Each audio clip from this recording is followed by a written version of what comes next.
A gente não gosta de diversificação, o rebalanceamento periódico. Fuja da manada. O que ele faz? Ele investe com a manada. Você não precisa ter uma boa história para contar.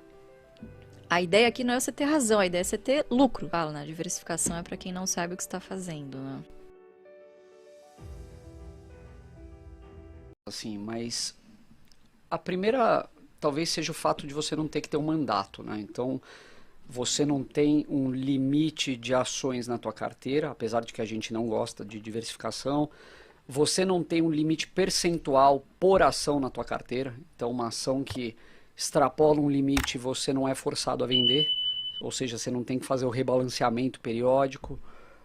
A liquidez, eu acho que é a mais óbvia, talvez, né? O fundo não consegue investir em alguns papéis, você como pessoa física conseguiria. E eu acho que existe talvez uma questão até de setorial, talvez, né? Eu acho que alguns fundos, por exemplo, sei lá, você fala de uma Taurus.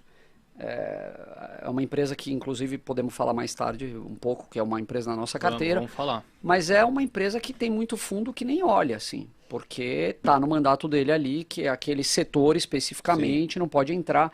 Então, assim, acho que só aqui estão algumas.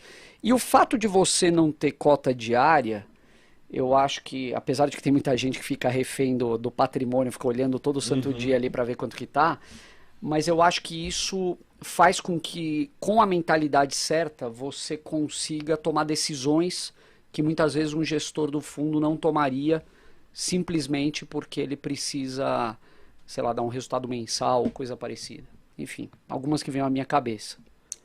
Eu acho que as mesmas vantagens que o investidor pessoa física tem são as mesmas características que ele transforma nos grandes vilões, nos motivos pelo qual ele perde dinheiro em bolsa. Então, quer dizer, fuja da manada. O que ele faz? Ele investe com a manada. Cara, você não tem mandato, você não tem chefe, você é o seu próprio gestor. Você não precisa necessariamente fazer um rebalanceamento forçado. Você pode fazer um rebalanceamento, por exemplo, parando de comprar tal empresa e comprando outras, né? Você pode fazer uma diversificação mais pausada, vamos dizer assim, né? mais progressiva do que um gestor que, tem um mandato lá, ele não pode colocar 50% em uma única tacada, né? Tem até alguns que fazem isso, mas enfim, né? Não estão mais aqui para contar a história. Mas você tem essa liberdade, você não tem cotista enchendo o saco, você não precisa vender posição porque tem resgate. Resgate, essa é uma boa, é verdade. Então, cara, você tem inúmeras vantagens. A principal delas é a liberdade de você fazer o que você quiser, porque o dinheiro é seu, né? Claro que o gestor ele tem a vantagem tributária de poder vender e comprar sem pagar imposto, né? De diferir o imposto, enfim. Mas se você só compra, você também tem a vantagem tributária, porque você vai receber o dividendo no seu bolso e o que vai pagar o seu boleto no futuro é o dividendo, é a renda, não é o seu patrimônio. Então, o investidor pessoa física ele tem várias vantagens em relação ao gestor. Cara, todo mundo indica o investidor inteligente, mas alguém já leu o Investidor Inteligente, tipo, até o final, né? O Graham, ele fala sobre isso, ele fala assim, os gestores não conseguem ganhar em seu próprio jogo, por que você deveria jogar o mesmo jogo? Então, cara, joga o seu. Né? Então é aquela coisa, o gestor ele precisa competir, tem que ter aquela competição saudável entre casas para atração de clientes. Você não precisa competir com o seu amiguinho do lado, entende? Você não precisa ter uma boa história para contar. A ideia aqui não é você ter razão, a ideia é você ter lucro, né? Você ganhar dinheiro. Então, essas são grandes vantagens do investidor pessoa física, mas que infelizmente ele transforma nos grandes vilões pelo qual ele perde dinheiro, né? E eu acho que uma última meio óbvia é que a pessoa que investe diretamente, ela não tem que pagar administração e performance. Sem dúvida. Exatamente. Assim, isso, tudo bem que pode ser que ela talvez não tenha competência para eleger ações tão bem igual um gestor, mas eu acho que se ela fizer um arroz com feijão, ela consegue ter uma carteirinha que traga uma rentabilidade muito interessante. Cara, o próprio Warren Buffett fala, né? Diversificação é para quem não sabe o que está fazendo, né? Eu não poderia concordar mais com essa frase. Eu concordo muito com isso, assim. É só você pegar um exemplo, né?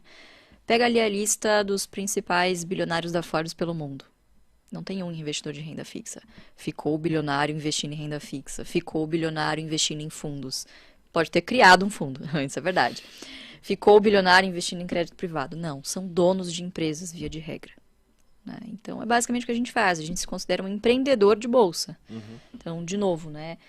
Eu acho que fica muito mais fácil do investidor compreender as coisas quando a gente chama as coisas pelos seus devidos nomes. Então, você investir em ações é você se tornar sócio de empresas. Isso quer dizer na dor e no amor também.